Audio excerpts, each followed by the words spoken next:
एक बार एक गुरुजी के पास एक चेला आया।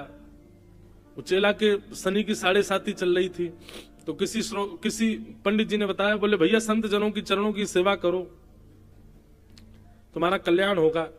गुरुजी के पास आ गया, बोले कि मुझे आपकी चरणों की सेवा करनी है। अब गुरुजी भी थोड़े से लोभी थे पैर वैर दबाने के, और चेला को भी 7:30 हटानी थी। तो गुरुजी बोले ठीक है चलो तुम पैर सेवा किया करो। अब तो रोज घी लेकर के आवे, खूब पैर चमकावे महाराज गुरुजी के, खूब पैर दबावे, ऐसी सेवा करे कि गुरुजी का ऊपर का अंग कुछ नहीं है, सब कुछ यही है, पैर ही पैर की खूब सेवा करे। दूसरे दिन एक और चेला, उसकी भी 7:30 चल रही, उसको भी पंडित जी ने कहा कि चरणाश्रित हो जाओ। वो भी गुरुजी के पास आ गया, बोले मुझे भी चरण सेवा दो। पहला चेला लड़ने लगा, बोले मैं चरण सेवा कर रहा हूं, मैं इस। अगर आप किसी के प्रति रीझ गए कि वाह ये तो बहुत बढ़िया चल रहा है, बस अब प्रतीक्षा करो, बहुत जल्दी खराब होने वाली है वो वस्तु। ये कलयुग का स्वभाव है। पति पत्नी का दाम्पत्य बढ़िया चल रहा है, वाह हमारी तो कभी लड़ाई नहीं होती, बस रुक जाओ कुछ दिन अभी पता चले, हो जाएगी। हमारे बच्चे बहुत अच्छे हैं, ऐसे बच्चे भगवान सबको दें, सुधरे हुए बच्चे, कुछ ना कुछ तो ऐसा कर देंगे। इसलिए भैया हम एक बात अपनी कथाओं में कहा करते हैं, किसी से भी ज्यादा उम्मीद मत रखो, क्योंकि संसार है, यहां पर कुछ भी जैसा चल रहा है वैसा नहीं रहेगा, कुछ ना कुछ तो बिगड़ेगा। कलयुग है भैया, यहां पर सब सम नहीं रहता है। आज अगर किसी को बहुत प्रतिष्ठा मिल गई है, किसी को बहुत मान सम्मान मिल गया है, एक दिन थोड़ा तो नीचे आना पड़ेगा।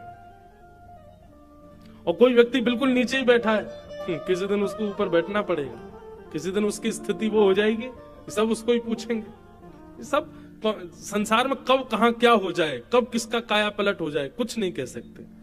इसलिए भैया उम्मीद केवल ठाकुर जी से रखो और किसी से मत रखो। बिन गोपाल को नहीं अपनो, और किसी से कोई उम्मीद ही मत रखो, और किसी से कोई लगाव ही मत रखो, क्योंकि संसार में सब बदलने वाला है, सब कुछ। आज हम लोग खुशी मना रहे हैं कि खूब लोगों में भक्ति बढ़ रही है, खूब लोगों में, अच्छा है, पर एक दिन ऐसा भी आएगा कि इतने भक्त हो जाएंगे कि भक्ति भक्त आपस में एक दूसरे से ईर्ष्या करने लग जाएंगे। यह भी तो संभव है। अच्छा तूने केसरिया रंग पहना, ले मैं तुझसे बढ़िया पहन के आऊंगा, तूने ये किया तुझसे बढ़िया मैं करूंगा, इसी में ही ईर्ष्या प्रकट हो जाएगी। दुनिया में सब भक्ति भक्त हो जाएंगे, सब लोग बिल्कुल वैष्णव होते चले जाएंगे, तो भी दिक्कत है। इसलिए सब ये अनुपात है भैया। भोजन में नमकीन नमकीन पाओगे तो बीच में थोड़ा मिठास भी तो चाहिए, और मीठा ही मीठा पाओगे थोड़ी नमकीन तो चाहिए। इसलिए सब सम नहीं रह सकता। एक झूला होता, उसको अंग्रेजी में बोलते हैं रोलर कोस्टर। वो ऐसे ऊपर नीचे नीचे यूं दाएं बाएं ऐसे घूमता रहता है। संसार ऐसा ही है, ऊपर नीचे इधर उधर उल्टा सीधा ऐसे ही होता रहेगा। ये एक जैसा सम नहीं चल सकता, ये संसार का नियम है।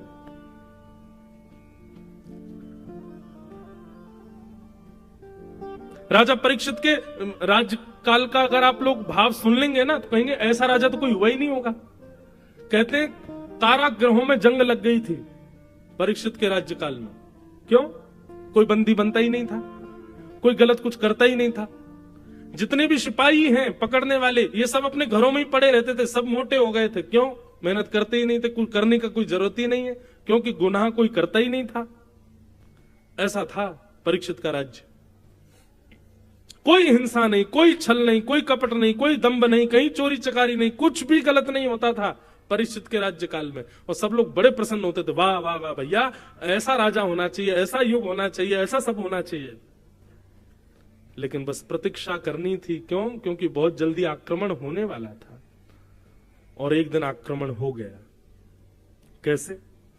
राजा परीक्षित भ्रमण करते हुए वन में गए, और वन में उन्होंने देखा कि एक वृषभ यानी कि बैल, उसके 3 पैर कटे हुए हैं, वो एक पैर पर खड़ा है, और एक व्यक्ति उसके चौथे पैर को काट रहा है। वो व्यक्ति कोई और नहीं, कलयुग था। कलयुग को देख करके राजा परीक्षित ने तलवार निकाली, बोले मेरे राजपाट में हिंसा करने वाले तुम कौन हो? जैसे ही तलवार घुमाने लगे, परीक्षित जी के चरणों में कलयुग आ गया। बोले भगवान मुझे मत मारिए, मैं ब्रह्मा जी के द्वारा बनाया गया कलयुग हूं, मैं युग हूं। सतयुग के बाद त्रेता, त्रेता के बाद द्वापर, अब द्वापर चला गया, मेरी बारी आई है, मैं आ गया। बोले कब आए तुम? बोले जिस दिन भगवान श्री कृष्ण धराधाम से अपनी लीला पूरी करके गए उसी क्षण मेरा जन्म हो गया था। ठाकुर जी की लीला पूरी हुई और मेरा प्राकट्य हुआ। अब तो बहुत वर्ष हो गए ठाकुर जी को गए, अब धीरे धीरे मैं अपना प्रभाव दिखाना प्रारंभ करूंगा। अभी तो प्रारंभिक समय था, अब मेरा प्रभाव शुरू हो रहा है भगवान। और प्रभाव देख लो, ये बैल एक पैर पर खड़ा है, ये बैल नहीं है, ये धर्म है। और धर्म के 4 पैर होते हैं, सत्य, दान, दया और पवित्रता। मैंने पवित्रता रूपी इसके पैर को काट दिया, मैंने दान रूपी पैर को काट दिया, मैंने दया रूपी पैर को काट दिया। अब एक पैर बचा है बस इसका, वो है सत्य। जिस दिन ये कट गया धर्म धराशायी हो जाएगा और मेरा राज्य आ जाएगा। आज आपको क्या लगता है, क्या धर्म बचा हुआ है तो सही एक पैर पे ही, पर एक पैर से भी लड़ खड़ा रहा है। सत्य कितना बचा है? बोलने में नहीं है सत्य। हाँ, बस इतना बचा है कि जब हमारी सुनने की बारी आती है तो हम सत्य ही सुनना चाहते हैं। आज कथाओं में इतनी भीड़ हो रही है, सत्संगों में इतनी भीड़ हो रही है, मंदिरों में इतनी भीड़ हो रही है, क्यों? सत्य बताना। लाखों लोग टेकरी हनुमान जी का दर्शन करने जा रहे हैं, क्या इतने लोग दर्शन कर रहे हैं तो क्या इतने सारे लोग धर्मावली हैं? इनमें से कोई पाप नहीं करता? सब करते हैं। धर्म कैसा लड़खड़ा रहा है? मंदिर भी जा रहे हैं और मंदिर से बाहर आकर के थोड़े दिन बाद पाप भी कर रहे हैं। मैंने कहा ना, कलयुग बड़ा खतरनाक है भैया। ये आपसे धर्म भी करवाएगा, पुण्य भी करवाएगा, कथा भी सुनवाएगा, तिलक भी लगवाएगा, धोती भी पहनवाएगा, आपसे संत सेवा भी करवाएगा, तीर्थ यात्राएं भी करवाएगा और इन सब के बीच पाप भी करवाएगा। ये रहने नहीं देगा आपको ऐसे।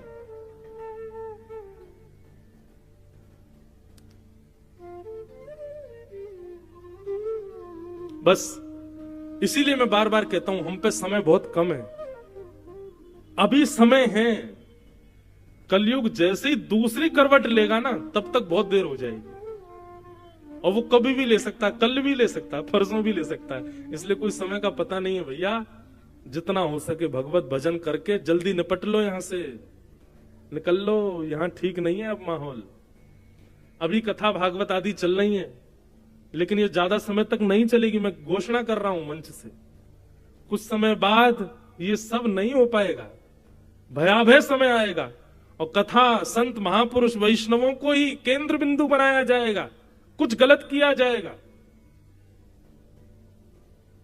भगवान करे उससे पहले हम तो चले जाएं, हम आप सब लोग निपट लें यहां से। बहुत भयावह समय आने वाला है भैया, कलयुग। तो मैं क्या निवेदन कर रहा था?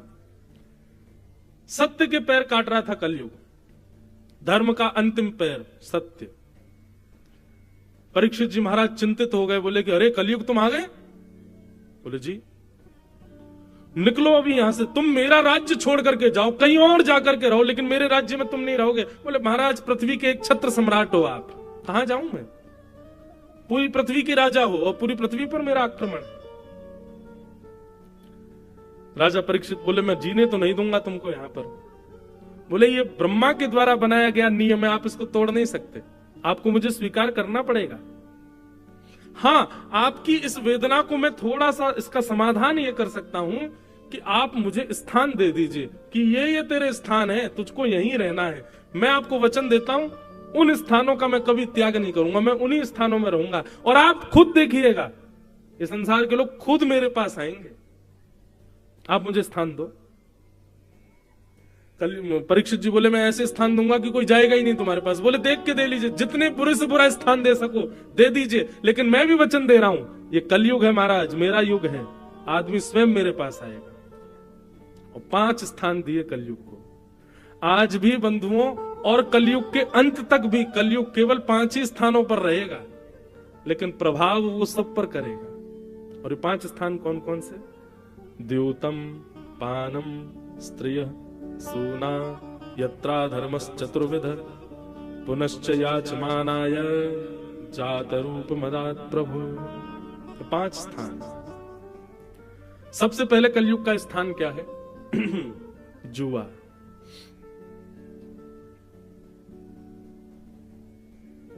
खेल कोई भी खराब नहीं होता, लेकिन उस खेल में प्रयोग किया गया धन और उसको बाजी लगा करके फिर खेला जाए, वो कलयुग है।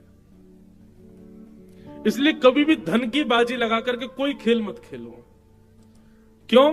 आपने शौक शौक में 10 रुपए लगा दिए और फिर आपने खेल खेल लिया, वो 10 रुपए एक ना एक दिन 10 करोड़ का नुकसान करवाएगा आपको। आप कहेंगे जुआ खेलना पाप क्यों है? वो आपके लिए धन है, पर आध्यात्मिक दृष्टि से वो लक्ष्मी है। आप लक्ष्मी को दांव पर नहीं लगा सकते। लक्ष्मी हमारी मां है। अपनी मां को कौन दांव पर लगाता है? लक्ष्मी नारायण की पत्नी है। किसी की पत्नी को दांव पर लगाओगे, अपनी मां के दांव पर लगाओगे, रह पाओगे खुश? इसलिए जुए में कलयुग का निवास। द्योतम। दूसरा स्थान है पानम। पहले तो जुआ केवल गांव गांव में वो खेलते थे, पेड़ों के नीचे बैठ के वो ताश खेल रहे हैं, उसी में पैसा लगा रहे हैं, हार गए इतना, ये सब वो सब होता। आजकल आधुनिक जुआ हो गया है।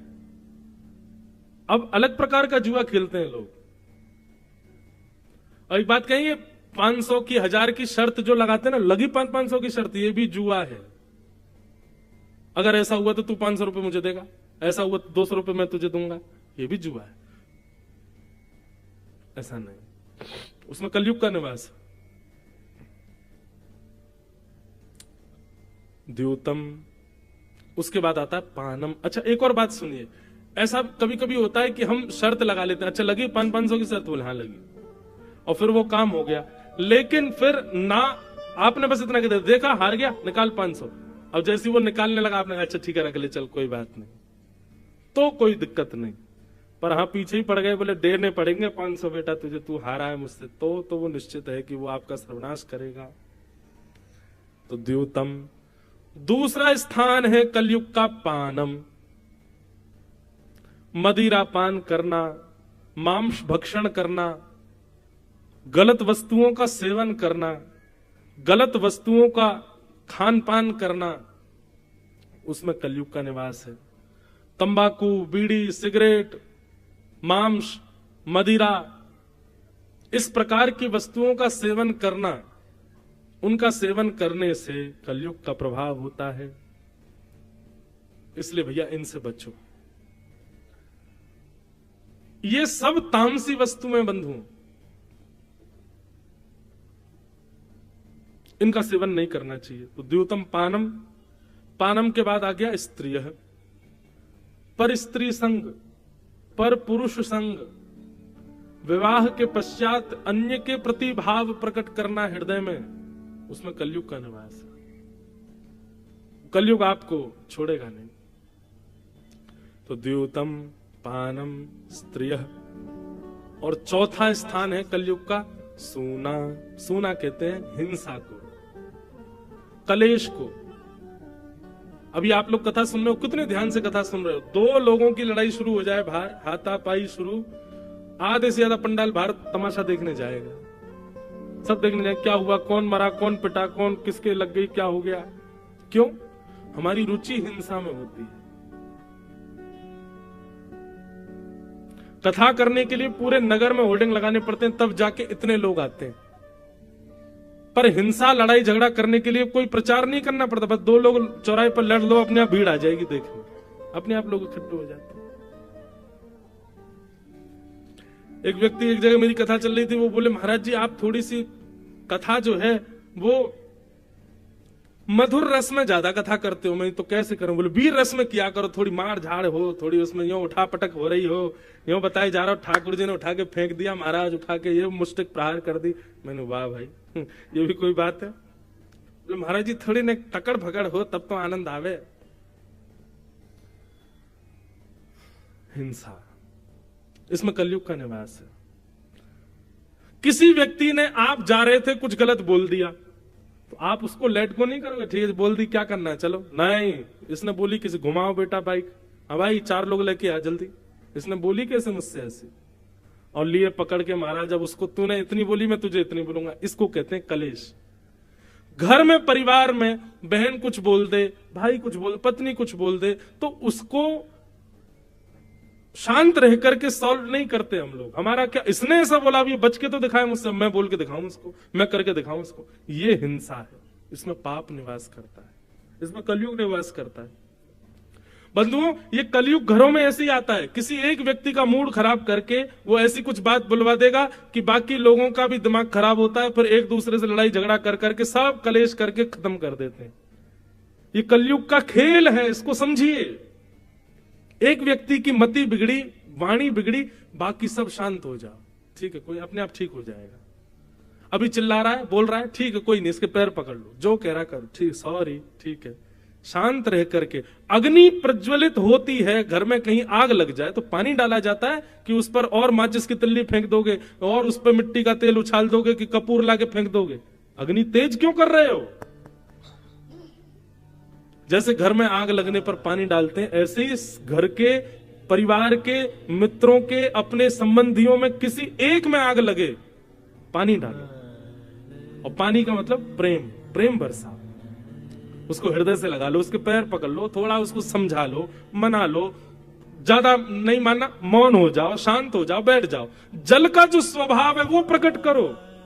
आप अग्नि बन जाओगे तो फिर जल के राख हो जाओगे, और तब कलयुग नाचेगा, आ गया मैं, हो गया मेरा आक्रमण। और फिर जाओगे, महाराज महाराज जी घर में बड़े कलेश होते हैं, क्या करें? बोले हाय टांग लो घर के बाहर, काला ये वो बना के टोटका यूं कर लो, नींबू मिर्च लटका लो घर के बाहर, चप्पल टांग लो एक, उससे ठीक है। अरे कलयुग इनसे रुकने वाला नहीं है। कलयुग का प्रभाव आपके परिवार में हो, आज के बाद अब घर में देखिएगा, कभी भी अगर कलेश की नौबत आवे, समझ जाना ये कलयुग है।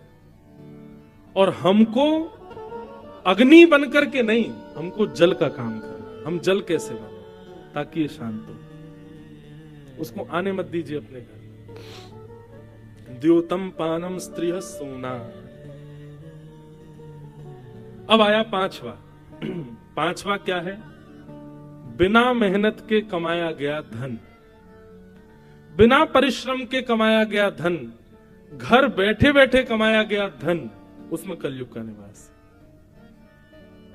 सोचिए, जहां बुद्धि ना लगती हो, जहां शारीरिक श्रम ना होता हो, जहां पर आपका दिन घर के बाहर व्यतीत ना होता हो, ऐसे जब आप धन कमाते हैं तो वो आपके हृदय को विकृत करता है, आपकी बुद्धि को विकृत करता है।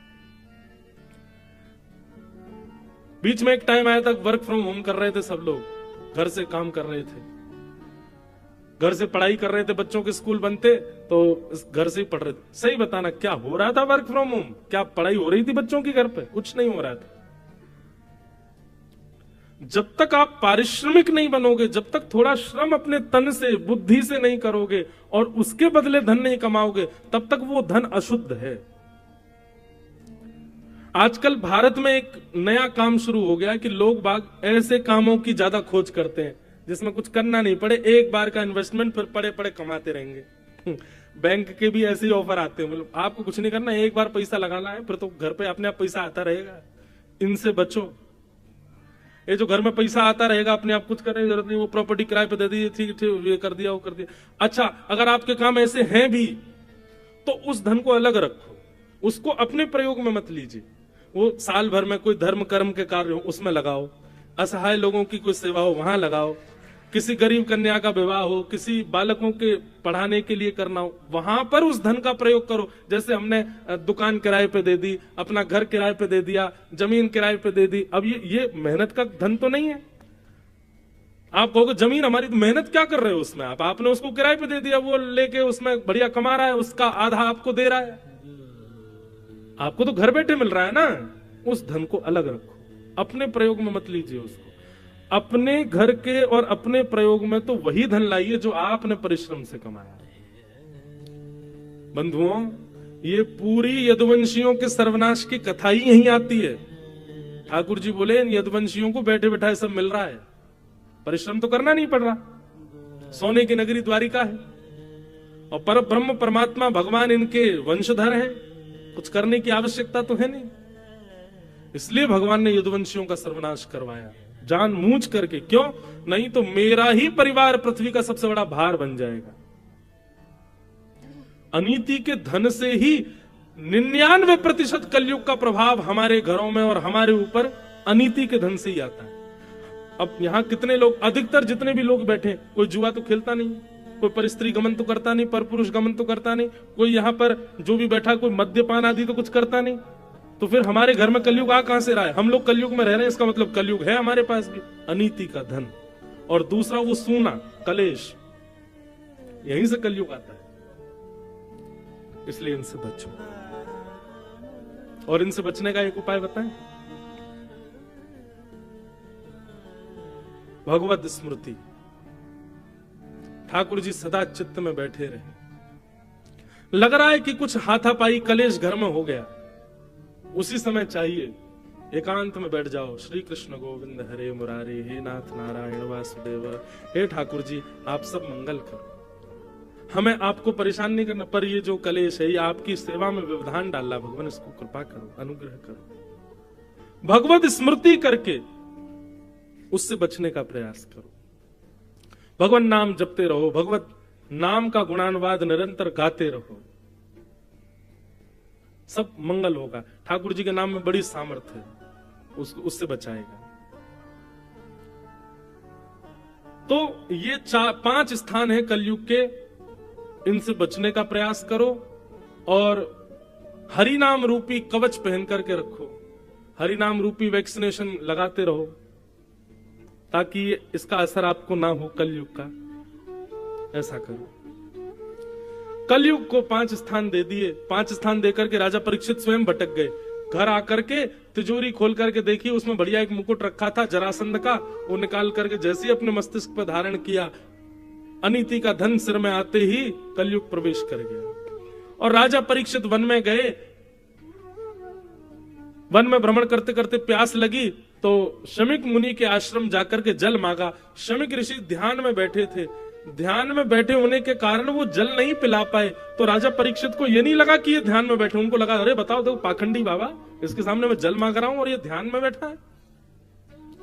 मरा हुआ सर्प उठा करके उनके गले में डाल दिया। कलयुग का सबसे पहला प्रभाव क्या होता है बंधुओं? कलयुग का सबसे पहला प्रभाव यहीं से प्रारंभ होता है कि जो धर्मात्मा है उनको देख करके हीन भावना आने लग जाए। जो तिलक लगाते हैं, शिखा रखते हैं, धोती पहनते हैं, मंदिर जाते हैं, कथा सुनते हैं, ऐसे धर्मात्मा लोगों को देख करके उनके प्रति हीन भावना और उनके प्रति मजाक की भावना, उनको देख के हंसी आना और ये क्या पागलपना करते रहते हो, ऐसी बातें मन में उत्पन्न होना, ये कलयुग का प्रथम प्रभाव है। धार्मिक लोगों को उपेक्षित दृष्टि से देखना, ये धर्म का प्रभाव, ये कलयुग का प्रभाव है। राजा परीक्षित बोले अरे ये हमारे सामने नाटक करते हैं, पाखंड करते हैं संत होने का, गले में मरा हुआ सर्प डाल दिया। शमिक ऋषि के गले में मरा हुआ सर्प देख कुछ बालकों ने जाके शमिक के पुत्र को बता दिया, श्रृंगी को, कि तुम्हारे पिता गले में मरा हुआ सर्प पड़ा है, राजा परीक्षित ने डाला है। श्रृंगी ने हाथ में जल लेकर के श्राप दे दिया, मैं राजा परीक्षित को श्राप देता हूं, मेरे पिता का अपमान किया, आज के 7वें दिन उनको तक्षक सर्प डस देगा, उनकी मृत्यु हो जाएगी। राजा परीक्षित लौट करके अपने राजभवन आए, जैसे ही मुकुट उतारा सोचने लगे आज मैंने क्या किया, एक ध्यानस्थ बैठे हुए संत के गले में मरा हुआ सर्प डाल दिया मैंने, ये मैं कैसे कर सकता हूं? ये मेरा स्वरूप तो नहीं था, ये मेरा स्वभाव तो नहीं था। कभी बंधुओं जेल में जो कैद होते हैं ना, कैदी, उनसे पूछो कि यार तुमने ऐसा क्यों किया, तो वो यही कहेगा पता नहीं उस समय मेरी मति कैसे घूम गई, मैं कभी सोच भी नहीं सकता था कि मैं ऐसा करूंगा, पर पता नहीं मेरी बुद्धि को उस समय क्या हो गया। ये बुद्धि विकृत ही तो कलयुग करता है। कभी कभी आप क्रोध नहीं करते, लेकिन अचानक आपको क्रोध आया, आपने कुछ बहुत गलत बोल दिया, बाद में आपको फिर रिग्रेट, पता नहीं कैसे निकल गया मेरे मुख से ऐसा, मुझे गलती हो गई, क्षमा करो। ये जो प्रभाव बीच बीच में दिखते हैं ना, यही कलयुग है। कभी दूसरे के ऊपर आपको, आपके अंदर ईर्ष्या नहीं आती, लेकिन अचानक आ जाए, समझ जाना कलयुग है। कभी पर स्त्री पर पुरुष को देख करके कभी भाव नहीं आया, लेकिन अचानक आ गया, कलयुग। और जब जब ये प्रभाव का दर्शन हो बंधुओं, बस उस समय नेत्र बंद कर लेना, त्रिभंग ललित श्याम सुंदर को याद कर लेना। कली आया भी होगा तो उनके आते ही चला जाएगा, भाग जाएगा वहां से, ठाकुर जी आ गए, अब मेरा स्थान नहीं है यहाँ पे। राजा परीक्षित सोचने लगे, मैंने क्या कर दिया, बहुत बड़ा अपराध कर दिया मैंने तो। तभी शमीक ऋषि के आश्रम से एक गौरमुख नाम के शिष्य आए और आकर के बोले, राजा परीक्षित, आपने जो आज किया है ना, उसका आपको परिणाम भोगना पड़ेगा। आज के ठीक 7वें दिन तक्षक सर्प के दंशन से आपकी मृत्यु हो जाएगी। राजा परीक्षित को जैसी ये बात पता चली, नेत्र बंद हो गए राजा के, प्रणाम किया, अपने पुत्र को बुलाया, जन्मेजय इधर आओ। जन्मेजय जैसे ही पास आया, स्वयं राज सिंहासन से उठ करके जन्मेजय को बैठा करके तुरंत अपना मुकुट उतार करके उसके सिर पर, एक क्षण भी विलंब नहीं किया राजा परीक्षित ने। महामंत्री, सेनापति सब देखते रह गए, ये क्या कर रहे हैं राजा परीक्षित। अपनी पत्नी से बोले, देवी मैं संसार का सबसे भाग्यशाली आदमी हूं। पत्नी कहने लगी, 7 दिन में मरने वाले व्यक्ति जिसको श्राप लगा है, वो अपने आप को भाग्यशाली कैसे कह सकता है। बोले, मैं भाग्यशाली इसलिए हूं, ब्राह्मण के मुख से निकला हुआ वाक्य जनार्दन का वाक्य माना जाता है। शास्त्र आज्ञा करते हैं, ब्रह्म वाक्यम जनार्दनम। ब्राह्मण यदि कुछ कह दे तो ये समझ लो ठाकुर जी ने कहा है। और ठाकुर जी कभी किसी का अनहित नहीं चाहते।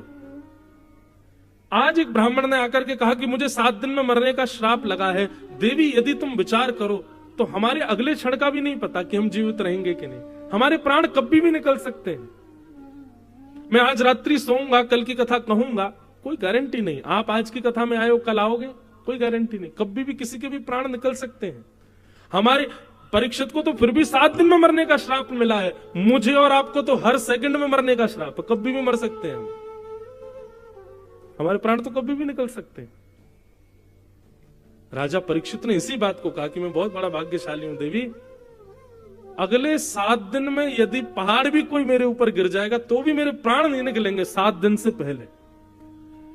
प्राण तो अब 7 दिन बाद ही निकलेंगे। इसलिए संसार को कोई व्यक्ति नहीं कह सकता कि मैं अगले घंटे जीवित रहूंगा, लेकिन मैं दावे से कह सकता हूं कि अगले 7 दिन तक मुझे कोई नहीं मार सकता। तो क्यों ना, मुझे जब पता ही चल गया है कि मेरी मृत्यु 7 दिन बाद है, तो मैं अपने इन 7 दिनों को उपयोगी बनाऊं। अब राजा जन्मेजय मेरा पुत्र है, आप राजमाता हो, मैं एक दीनहीन बन करके अब वन में जाऊंगा। और राजा परीक्षित उसी समय अपना गृह त्याग करके, राज्यपाट छोड़ करके वन की ओर चले गए। बंधुओं, ये कथाएं कहते कहते अब लगने लग, अब ऐसा भाव आने लगा, कितने भाग्यशाली राजा परीक्षित। लेकिन भैया वही बात है, हम आप सब लोग राजा परीक्षित जैसे नहीं हो सकते। हमको अगर ज्योतिषी बता दे भैया अगले 7 दिन में तुम्हारी मृत्यु है, तो कहो तो 7 सेकंड में ही नहीं हमको अटैक आ जाए, बोलो मर जाएंगे, जाके पत्नी को सीधे हृदय से लगा लेगा, अरे देवी अब 7 ही दिन बच्चे में क्षमा कर देना, बच्चों को तुमको जो चाहिए खा लो भैया, वहां पैसा रखा उसको व्यवस्थित। हम इतने ज्यादा मतलब निकृष्ट हैं, इतने संसारी हैं, हमको अगर पता चल जाए कि हमारे पास इतना समय बचा है और इतनी देर में हमारी मृत्यु है, निश्चित है हम भजन नहीं स्वीकार करेंगे। सुन, बगल वाले अंकल है, उन पर 5 लाख रुपए मैंने दे रखे हैं उनको, 1 महीना से उनसे ले लियो, वहां पे इतनी प्रॉपर्टी अपनी, उस पर ध्यान धर लियो, इतना पैसा बैंक अकाउंट में ले, सब 7 दिन के अंदर मैनेजर बैंक के सबसे मिलकर साइन वाइन बदलवा देंगे, सब बेटा तू संभाल, अब सब तेरा ही तो है, तुझे ही तो करना है। हम तब भी संसार को ही याद करेंगे। लेकिन राजा परीक्षित वन में चले गए और वन में जाकर के गंगा के तट पर जाकर के बैठ गए। अनंत ऋषि वहां बैठ करके भजन कर रहे थे। सबसे जाकर के राजा परीक्षित ने प्रणाम करते हुए कहा, मुझ पर समय ज्यादा अभिवादन करने का नहीं है, मैं सीधे प्रश्न कर रहा हूं कि हे भगवान, जिस व्यक्ति के जीवन के बहुत कम दिन बचे हों, केवल 7 ही दिन बचे हों, उसको मुक्ति कैसे मिलेगी? मुझे क्या करना चाहिए कि मुझे मुक्ति मिल जाए?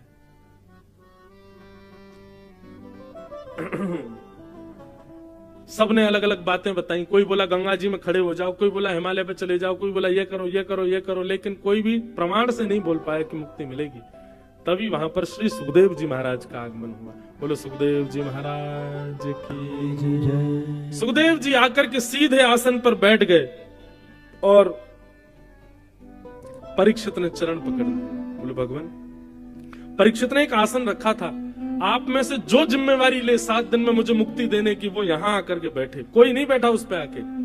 16 वर्ष के नन्हे से तुम द्वष्ट वर्ष, श्री सुखदेव जी महाराज आकर के उस पर बैठ गए और इतने विश्वास के साथ आकर के बैठे पद्मासन में। राजा परीक्षित को मुक्ति दिलाने के लिए मानो स्वयं चल करके श्री राधा रमन लाल पधारे हो सुखदेव जी के रूप में। सुखदेव जी के चरणों में वंदन किया और कहा, भगवान मेरे जीवन के केवल 7 दिन बचे हैं, मेरी मुक्ति का उपाय बताइए। अब यहां से सुखदेव जी महाराज कहना प्रारंभ कर रहे हैं और परीक्षित चरणों में विनती कर रहे हैं, तेरी शरण में आके मैं धन्य हो गया, तेरी शरण में आके सब लोग करताल बजा के बंधुओं, हम सब भी परीक्षित हैं।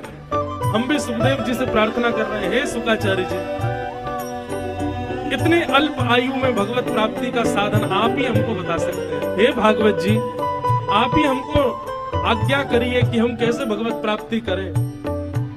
बंधुओं, आज 4 दिन हो गए कथा को,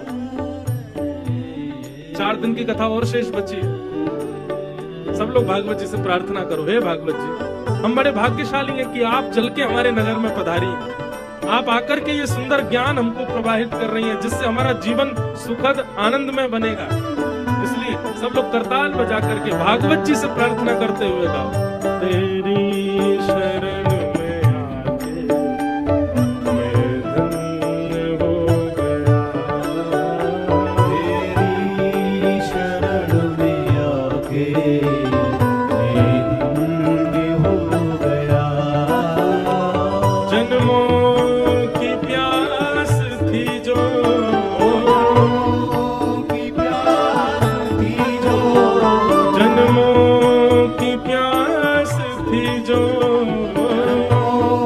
की प्यास थी जो, संपन्न हो गया, तेरी शरण में आके मैं धन्य हो गया। ताल बजा के गाओ, श्री राधा रमन लाल की, श्री टेकरी हनुमान जी महाराज की।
धनवान हो गया।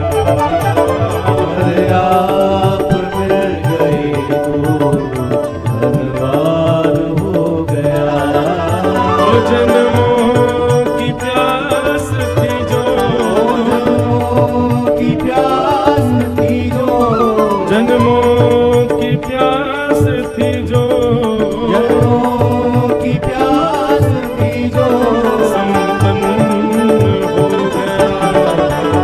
तेरी शरण में आके मैं धन्य हो गया। तेरी शरण में आके मैं धन्य हो गया। बंधुओं, ये भागवत जी जीवन में आई है, निश्चित ही धन्य हुए ना हम लोग। कैसे सुंदर भाव, कैसी सुंदर लीला, कैसी सुंदर कथा, कैसे सुंदर मार्ग हमको प्राप्त होते हैं भागवत जी से। इसलिए वास्तव में धन्यता का अनुभव करते हैं हम लोग। इसलिए बड़े भाव से करताल बजा करके, दोनों भुजा उठाकर करताल बजा करके भागवत महापुराण की।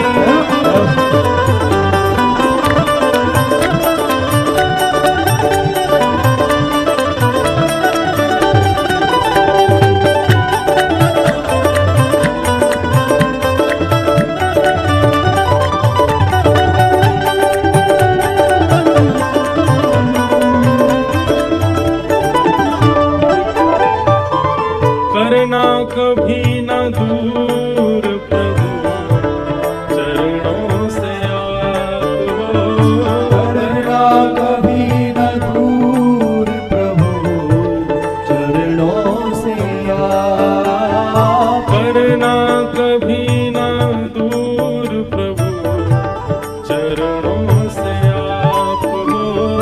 करना कभी न दूर प्रभु चरणों से आप। करना कभी न दूर प्रभु चरणों से आप हो। करना कभी न दूर प्रभु चरणों से आप। चरणों के ही सहारे, चरणों के ही सहारे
की जय। श्री सुखदेव जी महाराज की जय। श्री परीक्षित जी महाराज की। बंधुओं, जीवन में ठाकुर जी कहते हैं मैं मानव के ऊपर 3 कृपा करता हूं, जीव के ऊपर 3 कृपा करता हूं। बहुत ध्यान से सुनिएगा सब लोग। हम पे कौन सी हो गई है नेक्स्ट सुनो। ठाकुर जी कहते हैं सबसे पहली कृपा मेरी क्या है? कि हृदय माध्यम सुलभम सुदुर्लभम। सबसे पहली मेरी जीव के ऊपर कृपा यह है कि मैंने उसको मानव बना दिया। हमारे ऊपर एक कृपा तो हो चुकी है ठाकुर जी की कि हम मानव हैं, जीव जंतु नहीं है, कोई कुकर सुकर नहीं है, गधा नहीं है, मछली नहीं है, जिब्रा जिराफ नहीं है, हम लोग मानव है। ये ठाकुर जी की पहली कृपा है। इसलिए जो लोग कोसते हैं मानव होने के बाद भी, ठाकुर जी ने क्या किया, अरे तुमको आंख नाक कान पैर सब दे दिए, मानव बना दिया। सबसे पहली कृपा है ठाकुर जी की। और भगवान ये बात आपको पता, मानव ये जो हम बैठे हैं ना, मानव ऐसे नहीं मिल जाते हैं। शास्त्रों में इसकी पूरी कथा बताई गई कैसे मिलता है। 84 लाख योनियों में मैं और आप हम सब घूमते रहते हैं, कभी चींटी बनते हैं, मर जाते हैं, फिर ठाकुर जी के पास जाए, ठाकुर जी एक बार एक मौका दे दो हमको। क्यों? इस 84 लाख योनियों के चक्कर से बचने का एक ही द्वार है, एक ही मौका है, और वो है मानव। मानव बनके ही आप इस चक्कर से निकल सकते हो। अन्य किसी योनि में अगर आप किसी योनि को देखते हैं, कुकर सुकर और छिपकली आदि इनको देखो ना, तो ये समझना अब ये बहुत भटकने वाले हैं, अब इसके बाद ना जाने क्या बनेंगे, फिर कहीं जाएंगे फिर कहीं जाएंगे। तो हम लोग पहले कभी चींटी बने, मर गए, फिर ठाकुर जी के पास गए, ठाकुर जी एक मौका दे दो भगवान। नहीं, अभी जाओ जाओ कुकर बनो, कुकर बना दिए, फिर मर गए, फिर आए ठाकुर जी एक मौका दे दो, नहीं अब सूकर बनो, सूकर बना दिए, फिर आगे ठाकुर जी एक मौका ना, अब भैंस बनो, जाओ दूध पिलाओ सबको, भैंस बन गए, भैंस बन के आगे ठाकुर जी नहीं अब मछली बनो, जाओ मछली बन गए, मछली के बाद कॉकरोच बनो, जाओ बाथरूम में पड़े रहना सबके, बना दिए। इस प्रकार ठाकुर जी जब हमको बहुत, जब हम बार बार प्रार्थना करते, गिर जाते, पड़ जाते ठाकुर जी के आगे, ठाकुर जी एक मौका, बस एक मौका दे दीजिए, तब ठाकुर जी कहते हैं अच्छा चलो ठीक है।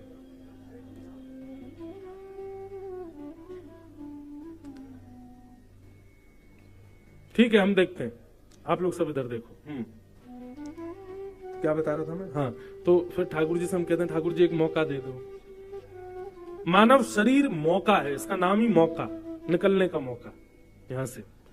तो ठाकुर जी क्या करते हैं, अच्छा तुम बहुत रो रहे हो, बहुत तुम 33 लाख योनि 84 लाख योनियों में भटक लिए, चलो अब तुमको हमें कृपा करते हैं। तब भगवान 5 लोगों को बुलाते हैं।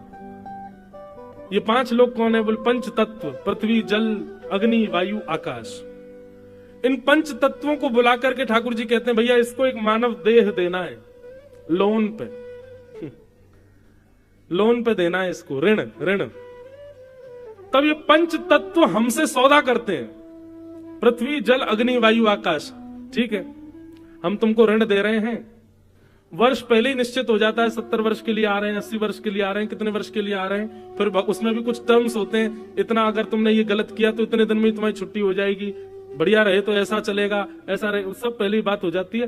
कुल मिला के हमारी उनसे बात होती है कि वे 5 हमको लोन देंगे, और लोन में उन 5 के मिश्रण से शरीर मिलता है। लेकिन लोन चुकाना कैसे? शरीर कहते हैं कि भाई जब तुम्हारा जीवन पूरा होगा तो हम 5 अपने पंच तत्व लेने आएंगे। तो जब तुम्हारे परिवार के लोग तुम्हारा अग्नि संस्कार करेंगे, अग्नि तत्व अग्नि में, जल तत्व जल में, वायु तत्व वायु में, पृथ्वी तत्व पृथ्वी में, सारे तत्व अपने तत्व ले जाते हैं। लेकिन हमको ब्याज सहित वापस चाहिए। बोले ब्याज क्या लगेगी? बोले हम जो तुमको शरीर देंगे उसको गंगा स्नान कराना, उसको यमुना जी में स्नान कराना, सरजू जी में स्नान कराना, संत जनों की इस शरीर से सेवा करना, खूब नाम जप करना, इस पर तिलक लगाया करना, इससे तीर्थ यात्राएं करना, गोवर्धन गिरिराज जी की परिक्रमा करना, वैष्णो देवी हिमालय पर जाना, अच्छे कर्म करना, लोगों की सहायता करना, गरीब लोगों की सेवा करना, माता पिता की खूब आज्ञा मानना, इस शरीर से कुछ भी गलत मत करना। गलत करोगे तो समझो उतनी तुमने हमको ब्याज नहीं दी। तो ब्याज सहित हमारे तत्वों को वापस करना ठाकुर जी के सामने सौदा हो जाता है। ठाकुर जी कहते हैं भैया अब तुम्हारी बात हो गई, चलो तुम बहुत दिन से रो रहे थे, अब तुमको हम मानव बनाते। तब जाकर के ठाकुर जी हमको मानव बनाते। 7वें महीने जब मां के गर्भ में होता है तब भी हमको याद होता है कि हम क्या क्या बात करके ठाकुर जी से आए और हम कहां कहां योनियों में घूम के आए। 9वां महीना प्रारंभ होते ही जैसे हमारे प्रकट का समय आता हम खुश होने लग जाते, अब हमारा जन्म होगा। और जन्म लेते ही जब तक माता पिता भाई बंधुओं को नहीं पहचानते तब तक भी हमको सब याद रहता है, लेकिन जैसे ही ये माया अपना जाल डालना प्रारंभ करती है, ये माँ है, ये पिता है, ये भाई है, बंधु है, तुम्हारी इतनी संपत्ति है, तुम इतने पैसे वाले घर में हुए हो, तुम्हारा इतना सब कुछ है, ये भोग है, ये विलास है, इतने सारे संसार में ये सब, ओहो इसकी चकाचौंध में इतने अंधे हो जाते हैं, भूल जाते हैं सब ठाकुर जी। फिर ठाकुर जी बीच बीच में आपके पास पत्र भिजवाते हैं। किस रूप में? जैसे गुना में कथा हो रही है, ये ठाकुर जी ने एक पत्र भेजा, बोले बेटा समझ जाओ तुमको मानव बना के भेजा हमने, है कथा में जाओ सुनो व्यास जी से, क्यों आए हो तुम पृथ्वी पर। लेकिन बाहर से ही बोर्ड देख करके चले जाता है, अरे कहा भीतर बैठे 3 घंटा क्या करना है हमको। ठाकुर जी एक नहीं अनेक बार आपको मैसेज भिजवाते हैं कथाओं के द्वारा, सत्संग के द्वारा, संत जनों के द्वारा कि भैया तुम क्यों आए हो पृथ्वी पर, समझ जाओ। जैसे बैंक वाले लोन लेने के लिए फोन करते बार बार, हे भाई तुम्हारा लोन कब चुका रहे हो, तुम कब पूरा कर रहे हो, ब्याज ब्याज। तो ऐसे ठाकुर जी बीच बीच में कथा बताएं के द्वारा भेजते रहते हैं। तब भी नहीं मानता वो व्यक्ति और दूषित क्रिया करते हुए जैसे ही प्राण त्यागता है तब पंच तत्व उसके सामने खड़े हो जाते हैं और कहते हैं भाई तुमने हमारी पंच तत्व तो वापस किए, लेकिन तुमने तो और अपवित्र करके वापस किया, इससे खूब मदिरा पान करी तुमने, हैं? तुमने परिस्त्री संग किया, इतने दूषित काम किए, लोगों के पैसा मारे, छल किया, कपट किया, दंभ किया, लोभ किया। तब ये पंच तत्व भगवान से शिकायत करते हैं कि इसको ठाकुर जी ऐसी यातना देना, ऐसी यातना देना कि जीवन भर याद रखे। भगवान कहते हैं यातना देना हमारा काम नहीं, सौदा हमने कराया, अब जाओ, यमराज हैं, आदि हैं, इनसे जिससे तुमको यातना दिलवानी हो। तो पंच तत्व गले में फांसी लिए घूमे रहते हैं, हमको सब जगह भगवाते हैं, इतने साल नरक में रहेंगे, इतने साल वहां जाएंगे, ये करेंगे। इस तरीके से हमारा जीवन चलता है। तो भैया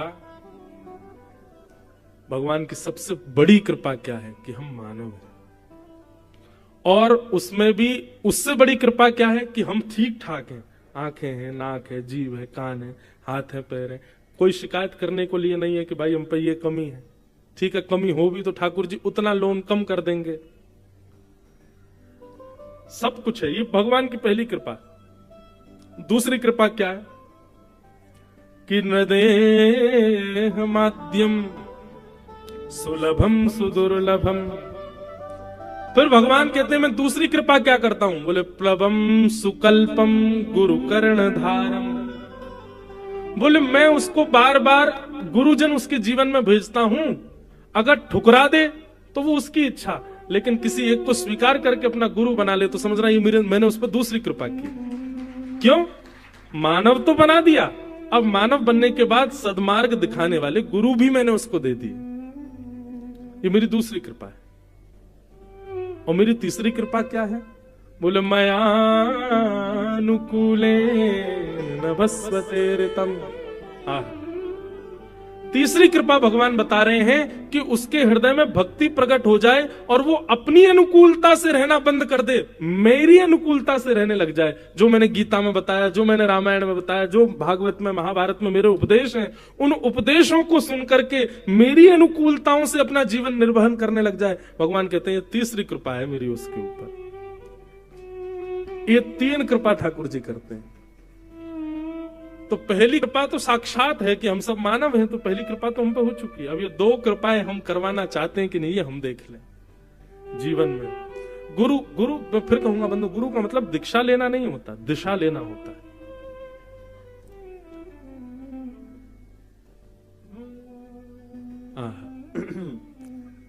श्री सुखदेव जी महाराज के चरणों में परीक्षित बैठे हैं और परीक्षित जी बैठ करके कहते हैं भगवान मेरे जीवन के केवल 7 दिन बचे हैं, मुझे मुक्ति के लिए क्या करना चाहिए, कृपा करके बताओ।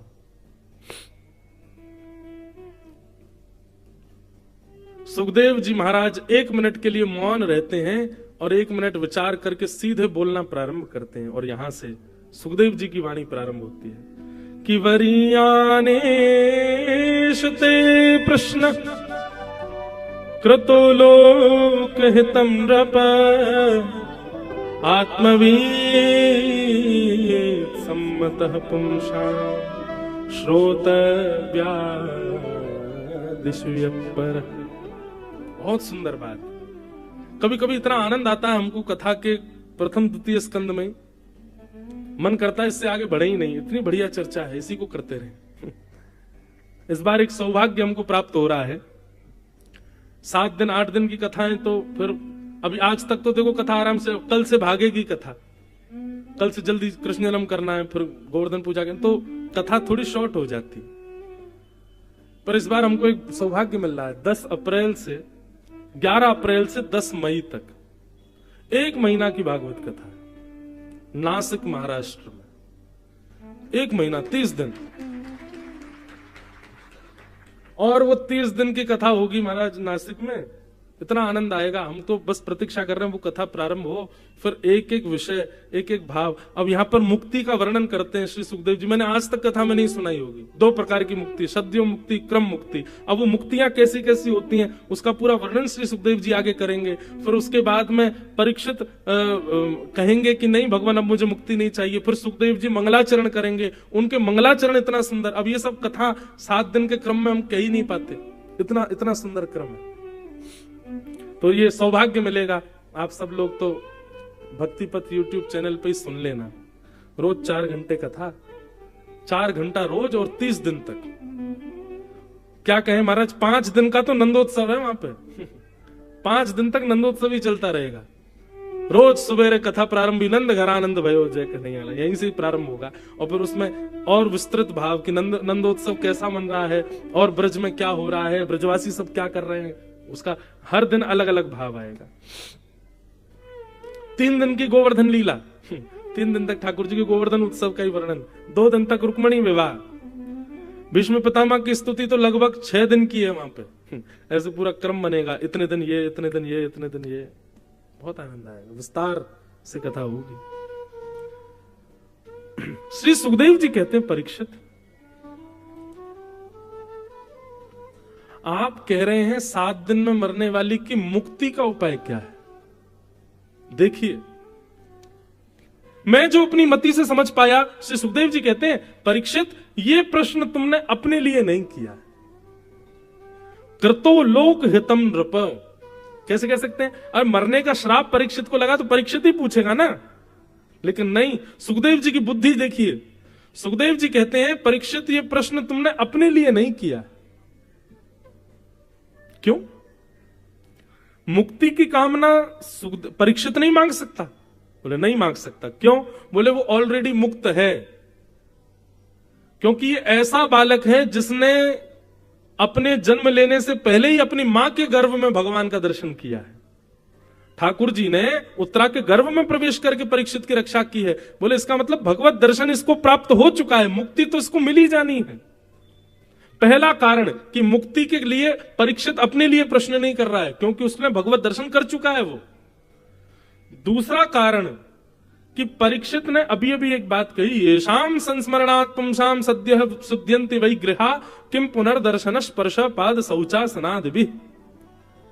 परीक्षित, तुम इस बात को भली भांति जानते हो कि इतने सारे संत तुम्हारे सामने बैठे हैं। बंधुओं, जैसे इतनी भीड़ में आप श्रोता बैठे हैं, परीक्षित को जब मरने का श्राप लगा तो सोचो इतने संत उनके सामने बैठे थे। और परीक्षित, तुम इस बात को भली भांति जानते हो कि इतने संतों के बीच में तुम कुछ नहीं भी करो, केवल 7 दिन बैठे रहोगे तो भी तुमको मुक्ति मिल जाएगी। संतों के दर्शन से मुक्ति मिलती है। तो एक तो तुमने भगवत दर्शन किया है, दूसरे इतने सारे संत तुम्हारे सामने बैठे हैं, और तीसरा परीक्षित,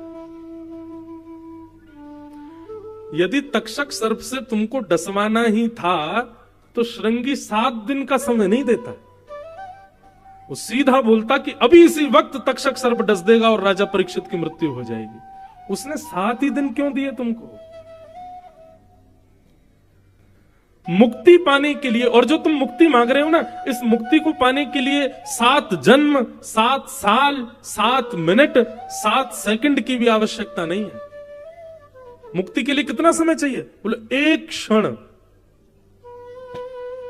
सुखदेव जी कहते हैं किसी व्यक्ति ने जीवन भर पाप किया हो, जीवन भर दूषित काम किए हो, जीवन भर गलत काम किए हो, और ऐसे व्यक्ति के प्राण निकलने वाले हो, शरीर पूरा ठंडा पड़ गया हो, बस अंतिम श्वास नाक से निकलने वाली है, प्राण निकलने वाले हैं, और उसी समय उसके कान में कोई कह दे हरिश शरणम, तो उसके जीवन भर के सारे पाप समाप्त, तो उसको मुक्ति मिल जाएगी।